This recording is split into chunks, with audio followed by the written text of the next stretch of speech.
What is up, you guys? We are back now with another harsh reaction. Got another harsh reality reaction. I got tongue tied, guys. And he actually named this video, "Why Did Everyone Leave?" And that is a good question because we get asked that for days. We can talk about that for days, but there's the right answer out there, and we just waiting on it because the case even is not even. Anyways, I do believe people will continue to report on this case and continue to send in leads on this case, whether they're real or whether they're false. They will continue to do so. Anyways, but first, love yourself, like yourself, be nothing but yourself. Like, subscribe to the channel. It's highly appreciated, guys. Without further ado, guys, let's jump right into the video. Something else off my chest with regards to the Kiely Rodni case. And I know I can hear people saying now, about we are continuing to go over this case and we continue to hash stuff out. And to be fair, I'm doing it because I want to try and get more and more people to understand why it's so difficult to let go of this case.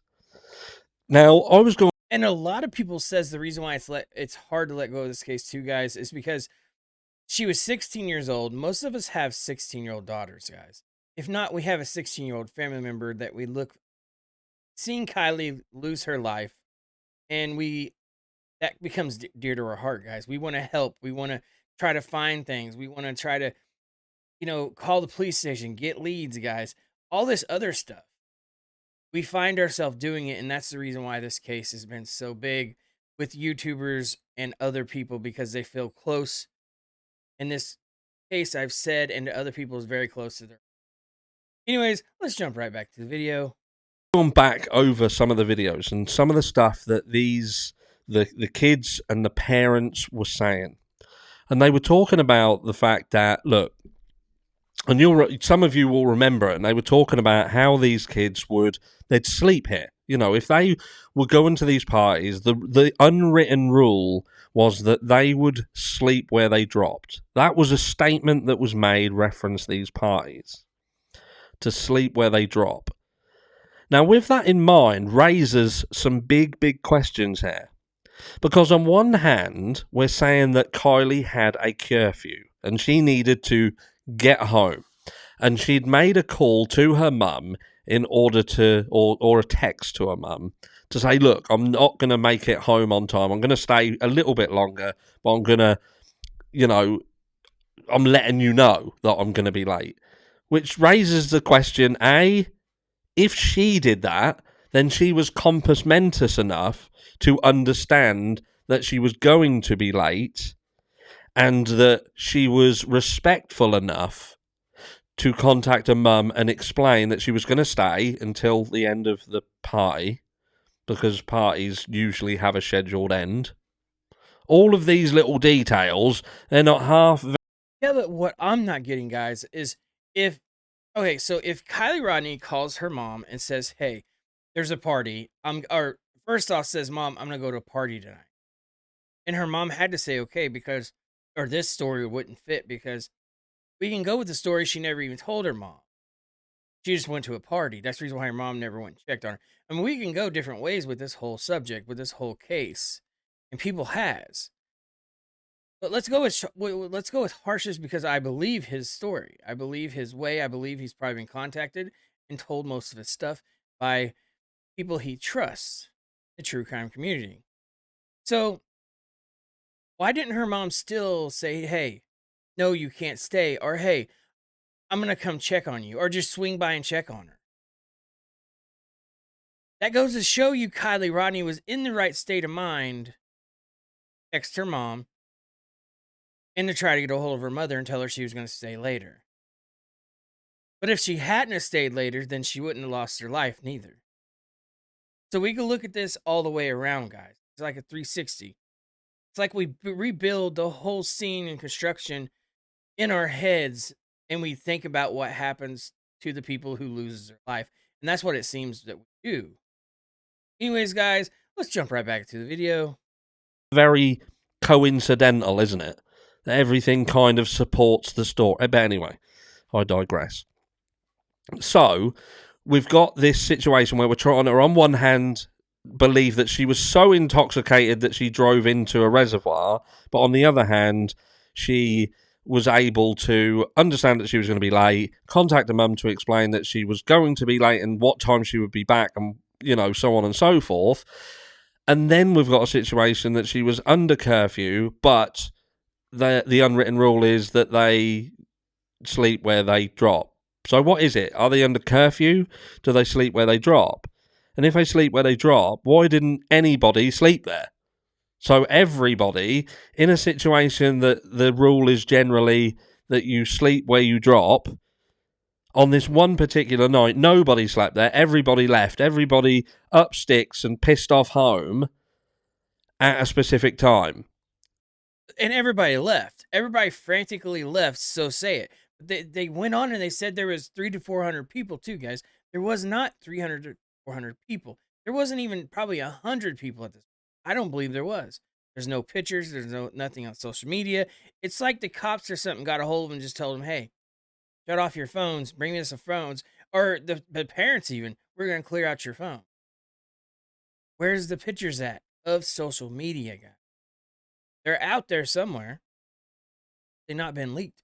That goes to tell me that somewhere, somehow, they are being held by people that they're well.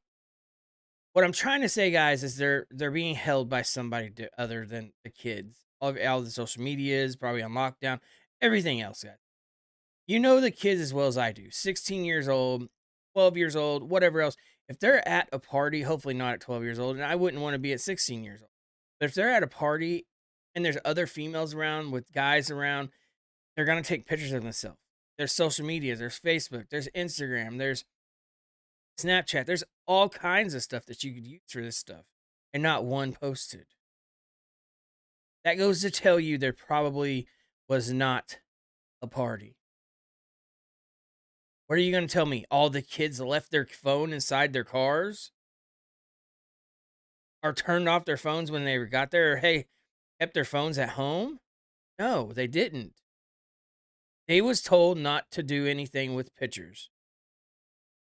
And their social medias and everything else was actually probably confiscated as far as that goes with because if the pictures leak out, guys, then we know everything about it. We may have pictures of Kylie, we may have pictures of everything else going on. We can go on to talk about the fight that was actually supposedly there. The fight night fight or whatever it was. Boxing gloves. There's so much speculations in this case, and this is the reason why, guys, because the case is still open and somebody's story is true. Hopefully, millions of our stories in this case. It's just going to take that one lead to the right person and then follow through with it. And I do believe this case will be busted and it's not closed. So they know something. Anyways, let's jump right back to the video. That just happened to be the minutes surrounding when Kylie entered the reservoir. And again, I'm not. This is just one of the many, many questions that when you look into things, you just think it just doesn't make sense. And look, I know that we can go and pull things apart, but I'm pulling things apart because I'm angry. I'm so angry that there's so many people who are just willing to be like, look, it is what it is. Because that's what you're doing. If you're someone who is just accepting that this was an accident, this young girl just drove herself into the reservoir and, there's nothing else to see here, that mentality, then I feel personally that there's a lot of stuff that you're willing to overlook. And I don't know what that is. Is it because there's some issue in humanity now that we can't or we daren't delve too deeply with content creators? Are they thinking, well, if I carry on going on about this, it's going to impact me negatively? Or are some people just willing to look at things more, or are we in the wrong for looking more? I don't understand. Someone please tell me. No, I don't think we are harsh. What I think we are here is we're actually approaching this with an open mind and knowing the case isn't closed. It's the people that just says, "Oh, the case is closed," and never look at this case again, or gets pissed off because people are making videos of still Kylie Rodney's case. And a lot of people won't stop making videos of this because of how close Kylie Rodney's story is to their heart. It's like me, just like Harsh. Harsh has done said that. We have crooked people in a crooked town. What happened to Kylie Rodney is still up in the air. That's the reason why the case is still open, Kylie Rodney. And we will find out. It will come forward, like I've said. It's just a matter of time. I mean, maybe they should have said the case is closed and let people start talking. Videos, pictures start coming out. If they haven't came out, guys, I doubt if they're coming. If any pictures have not leaked of that party or the people that was around whenever Kylie Rodney was around, they're not going to. On top of that, why are you hiding pictures for? Because then you're going to see who was there. So then people's going to go forward and do research about whoever's in that picture and find out their life and find out what they did, their background, who they are, what hair color they have, what day they was born. That's what's going to happen. But maybe that's what needs to happen. Because Kylie Rodney's death was not an accident. Wasn't. And it's so easy just to say, "Oh, it was an accident." That's the easiest way out. But it says a lot because they have not closed her case. Anyways, guys, let's jump right back to the video. Because these things and the things that we raise, they do exist. The questions that we have do exist. And I've not seen anybody able to come forward and genuinely answer everything. The autopsy still holds questions. How Kylie got in the water still holds questions. The fact that she didn't seem to be that drunk. There's things that support the fact that she weren't that drunk. The autopsy report, and I know people will turn around in the toxicology and say that she'd been there for a period of time. That may explain why there was a lower level. The ethanol in the system. What I'm trying to get at is there's nothing that we know about that proves what was said by those that were the last to see her. None of that information holds up. None of it. None of it holds up. To say she was so drunk that she could hardly walk and talk, but around the same time she was able to, as aforementioned, understand that she was going to be late, to compose a text, to explain that she was going to be late, and understand that. We've all been young and we've all been drunk. And if you're at a stage where you can hardly walk and talk, you're not in a mindset to be able to understand what time it is and being able to text and reschedule things. But that's my rant over. There you guys go. There you have it. Harsh Reality is, like I said, is one of my favorite channels, guys, when it comes to true crime. But he has points in this video, guys. So Kylie Rodney's case is not closed as we know it. Okay. So he goes on and he says about the pictures, about everything else. If we put this whole thing together, guys, what does it look like? It looks like a cover up. If it was not a cover up, we would have pictures, we would have everything else. The cops would have never called the reservoir clear. An AWP comes in and finds the car. Whenever the cops called it clear, told AWP not to even go look for the car in that reservoir because it was all called clear. So if AWP wasn't the ones to find the car, who would have found her? How much time would it have been? Would it have been a week later?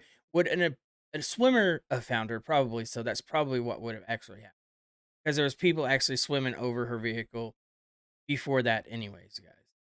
So there's a lot of questions in this case, guys. This case is far from over, and I believe it will be busted wide open. And I believe if there's pictures, they already would have came forward, guys. I think those is all done away with her phone. We can't even find her phone. We found her laptop. We found everything else of Kylie Rodney's, but we not found her phone. It's a sad, sad tragedy. And we're just supposed to believe that that's her car that on the fire cam that caught a car, quote unquote, that stopped 4 times on its way to the water. That was Kylie Rodney's car from a fire cam 2 miles away. Makes no sense, guys. Anyways, I'm gonna jump out of here, guys. I love each and every one of you guys. But first, love yourself, like yourself, be nothing but yourself. Like, subscribe to the channel. It's highly appreciated. Guys, and it's free too. Go check out the channel. There's a lot more of that coming from guys. Bare bones reactions, actually who I am. But anyways, your boy Deuces. I'm out. Thank you.